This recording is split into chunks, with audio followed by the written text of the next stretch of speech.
Hi, and welcome to Libby Presents Ghost News Network. Today is our question of the week. Tom, what do you got for us? So this question actually comes from one of our Facebook followers. Okay. Asked us online. I thought it was a good question and something worth talking about. So on an investigation, what do or what could different odors that we detect on investigation possibly mean for the situation? I mean, one of the biggest characteristics of a demonic haunt is you get that sulfur, rotten egg smell.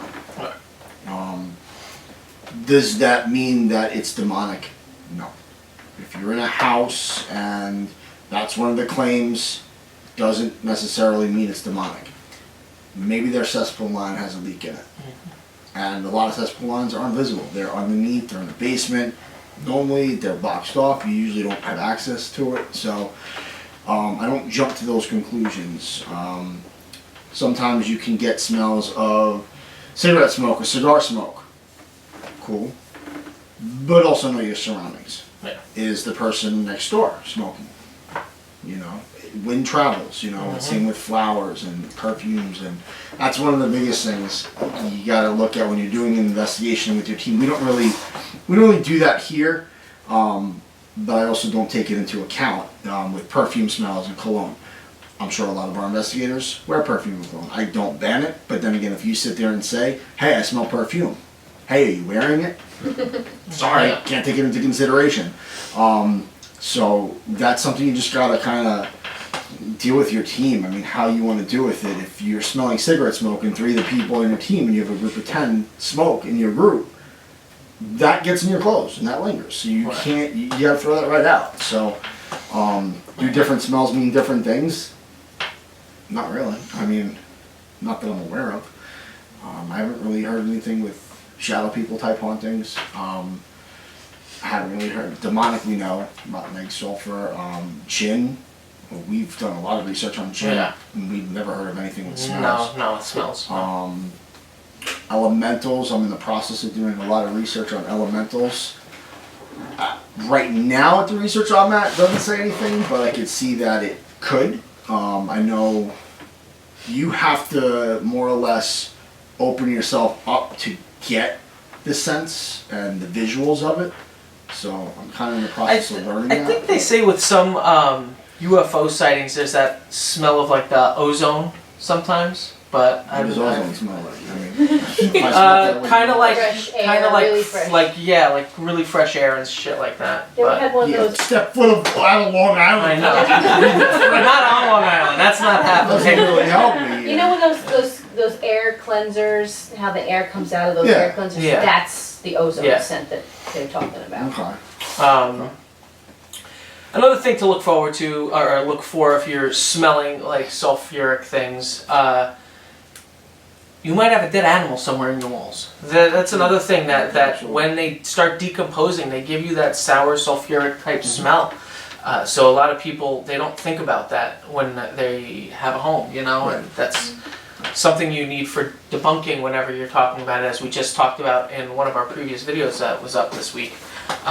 When you're debunking the paranormal, that's just another big thing too. So knowing your surroundings. I never put any credence to any kind of smells in terms of the paranormal. I think they're personal experiences for those that do have them, and you're able to negate other things. I mean, we go out and we're investigating urban myths and legends. We're out in the woods, we're walking around. You can get a floral, perfumey type sense anywhere, you know?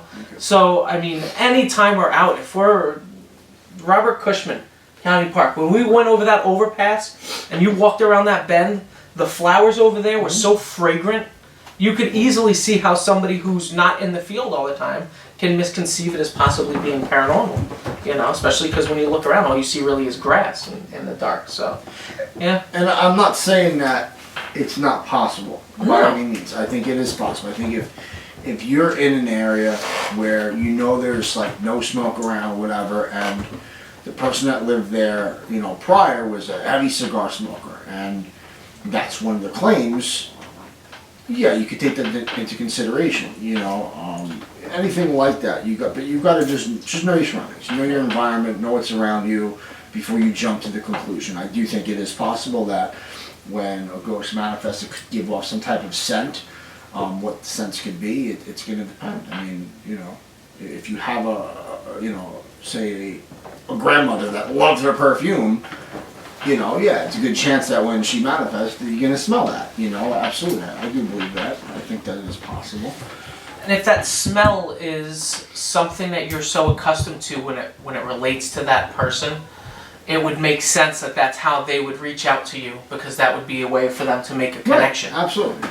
So, I mean, yeah, again, I don't think it's impossible, but I just think it's worth making sure you know what's going on. Like, if you know your windows aren't good and there's somebody who walks around smoking, chances are that's gonna come there through. There are psychics that focus on that. It's like one of the clairs. I think it's clairsentience. I think. Yeah, I think it is. No. Clairgustance is taste. Yeah. Clairvoyance is visual. Clairaudience Is ear. is ear. Hearing. What's taste? Oh, it's on the tip of my tongue. Taste is gust. I'm sorry. Smell. Oh, it's at the tip of my tongue, but yeah, I know What's which one. clairsentience is touch? No, it's the knowing. Okay. But no, sense. No, it's Claire Danes. no. Claire Danes. Now we know what's on your mind. Oh, Shannon's gonna beat me for this one. Hopefully Shannon doesn't watch this video. After the video, look in the definition Go on the website, it's manual. in there. www.laparanormalinvestigators.com. But one of the things that certain psychics kind of veer towards is Right. the scent of smell. So. Yeah. That's gonna bug me. Anybody else have anything they want to add? Well, part of the reason why I thought it was interesting is it was a good question. By the way, I forgot to say at the beginning, I want to thank Marina. She's the one. I was gonna ask if she wanted a shout out. But for me, like, that's actually something, like, and I'm not psychic, don't claim to be, but on investigations, I feel like that's something I've kind of been in tune with. I've smelled things that didn't make sense for the situation, and I've noted them as personal experiences. Again, I can't say for sure whether it's paranormal, but it was interesting enough that I was smelling something that was so out of context that it could have been something. It was enough to make me think, Right. all right, that's interesting. I really shouldn't be smelling that right now. So Okay. I thought that was it was interesting. Yeah. Clean laundry. It's funny what I that you were was as well. saying like the possible like sulfur smells could be other things, and for instance, my friend whose house was haunted, we were smelling it at one of her parties in her basement, which is where Mhm. everything was happening.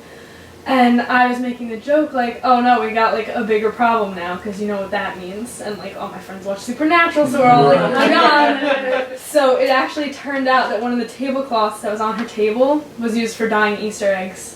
So it was giving off that vinegar, sulfur, egg Yeah. smell, and Wow. we finally figured it out. But like, it's crazy. Like you don't Yeah. think of There you these go. things. Yeah.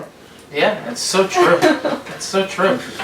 All right, so what do you guys want to think of that? Let us know in the comment section below. We'd like to make a special shout out and say thank you to Marina for the question. We really appreciate it. If you haven't yet, you can give us a like, share, and subscribe. And you can also click the little notification bell to know when all of our content is being uploaded to YouTube. So thank you guys very much for joining us on this latest edition of Ghost News Network. And until next time, take care, guys.